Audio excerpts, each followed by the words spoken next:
Hey guys, Krusop here, and I got a special video for you tonight. I'm going to be talking about one of my favorite characters, my man Doflamingo. And basically, I'm just going to go into all the things that I really like about him. You know, his kind of crazy, cool personality, the famous speeches that he gives, his insane precision with his devil fruit ability, and of course, his empathetic flashback. So anyway, let's get started. Superficially, I would say that Doflamingo seems like a pretty laid-back character. When we first see him, he's just kind of chilling in the balcony, meeting with the world government, controlling people with his strings, even though we don't know what the fruit power is at the time. And yeah, it seems like he's just the dude who really likes stirring the pot, and he's, you know, a pretty laid-back guy. And we see similar scenes like this in Dressrosa, for instance. He's on the phone, and Baby 5 is really mad at him, and she's just trying to kill him in all these different ways, and he's just casually dodging and, like, staying on the phone, like, I don't know, it's freaking pimp. But, yeah, as it turns out, Doflamingo has a lot of rage, and basically, to me, it seems like he can act cool when he has control over the situation, but when it moves out of his control, then he starts to get really angry. So I guess I'll start off with talking about his backstory, because I think that a lot of, you know, in like shonen manga, or honestly a lot of fiction, they have the rags to riches type story. But Doflamingo's the opposite. He's the richest to rags. He was born into the world where everything was given to him, and then it was suddenly taken away due to the actions of his father. So, Doflamingo was a celestial dragon, and basically the celestial dragons are considered the noblest people in the world. They're treated like kings. Basically, they're allowed to have slaves and shit. Everybody has to praise them, and they're also the wealthiest families in the world. So basically, the world government kisses the celestial dragons' asses all the time. They wear helmets because they don't even want to breathe the same air as the commoners. So that's just how crazy these guys are. And the thing about Doflamingo is that he was, you know, born into this environment, and he actually lived there for 10 years. And then one day his father said that I would rather live with the common people. So they moved to some sort of island. They still had a freaking mansion there, though.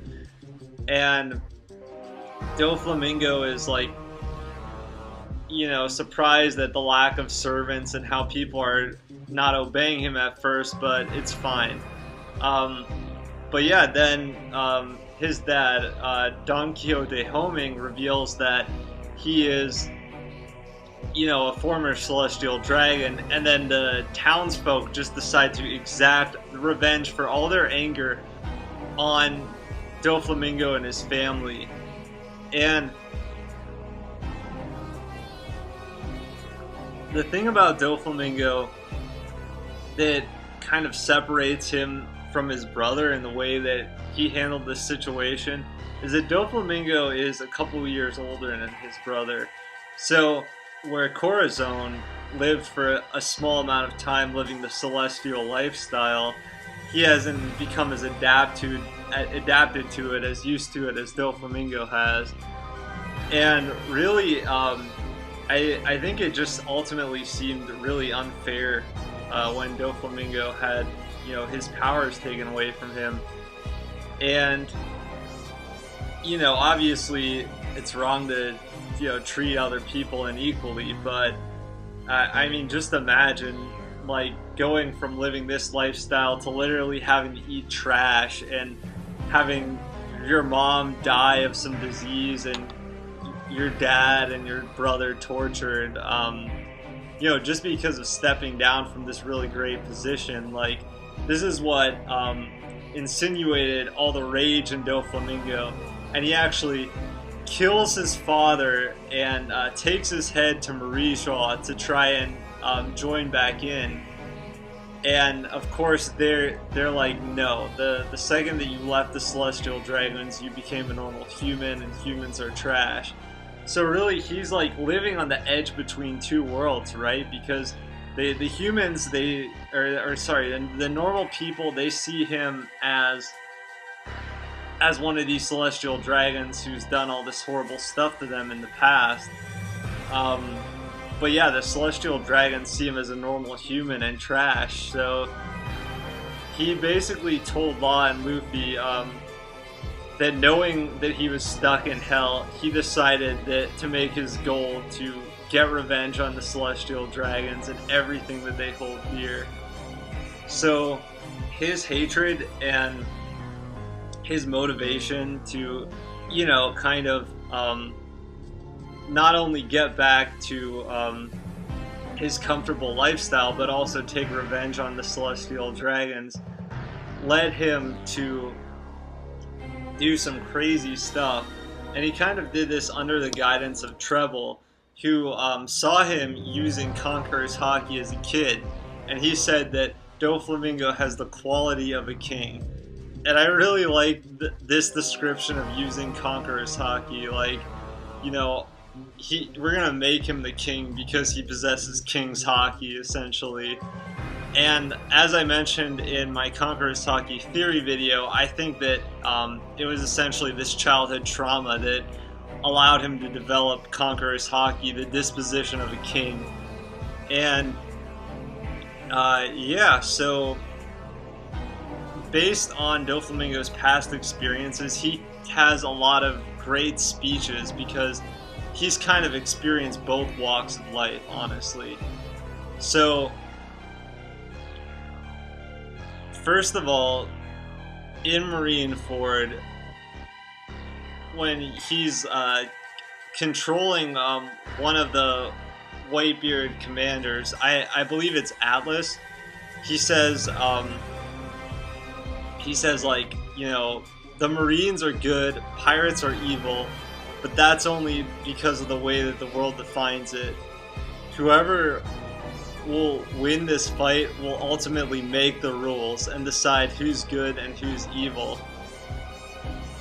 So that is like just some crazy insight into the way the world works that most people, I'd say, don't have.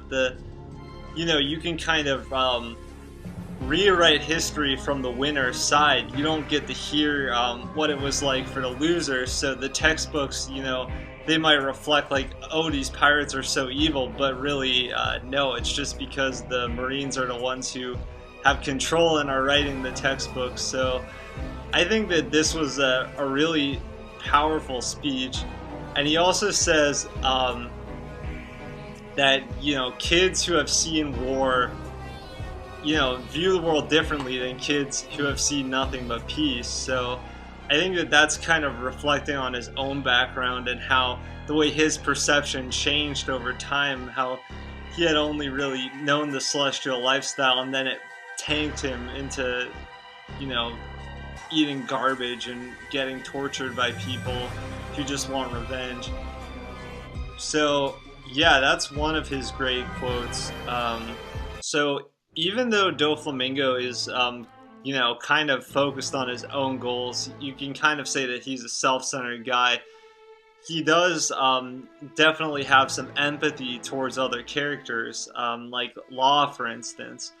So one of my favorite scenes with Doflamingo is the flashback where he essentially meets Law and learns of Law's past, about how people drove him out of town, killed everybody that he knew and loved because they were afraid of this white lead disease that Law was infected with.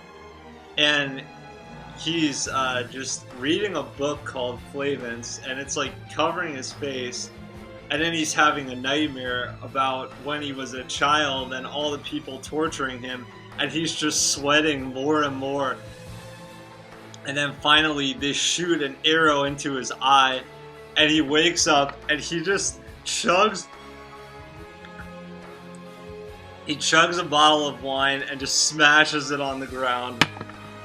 This is why Doflamingo's my boy. Best flashbacks. Well, maybe not the best, because One Piece, like, the flashbacks in One Piece are my favorite thing, but it's one of the best flashbacks, is this fine-tuned control of his devil fruit ability.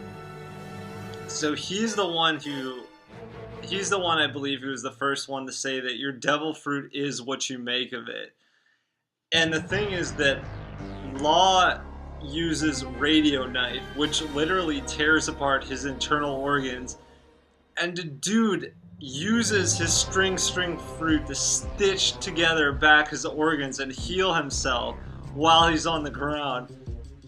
And Treble's like, a real king doesn't fall on his knees, and then Doflamingo gets back up. So cool.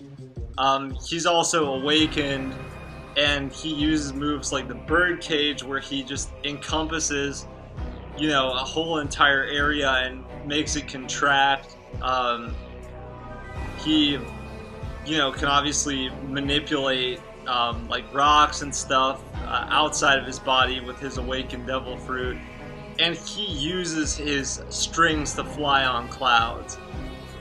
So, I mean, this is pretty ballsy if you think about it, and it would also probably taken some experimenting to figure out that he could even do this, but yeah, to like go over the ocean chasing people by like swinging on strings attached to clouds, that just means that you're fearless. You have complete confidence in your ability. So Doflamingo has all three types of hockey. Well, at least two are shown. Conqueror's hockey, armament hockey. He probably has observation hockey. And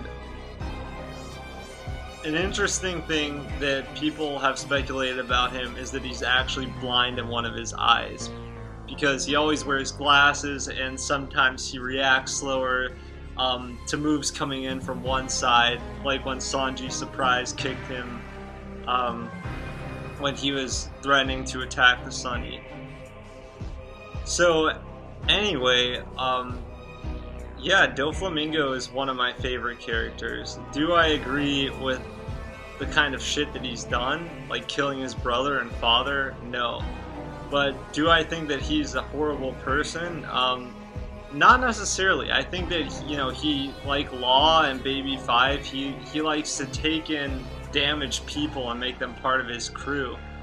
And, you know, he's gained some perspective of what the world is like based on, you know, experiencing the two ends of the spectrum.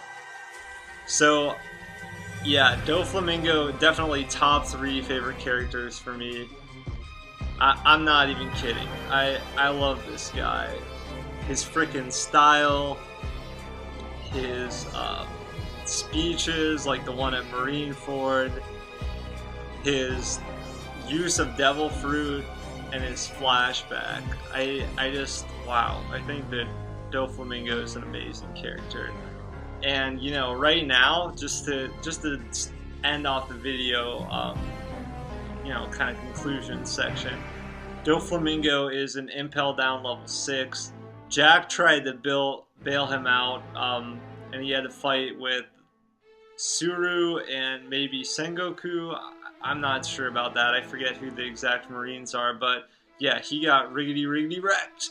But yeah, Doflamingo, when he got sent to jail, he made a speech about how now that the man in front of the throne is gone, it's thrown off the balance of power. And he tells Suru to bring him a paper every single day so he can keep up with the news. So yeah, I just wanted to give a character discussion video in character about my man Doflamingo. So I'll catch you guys later. Peace.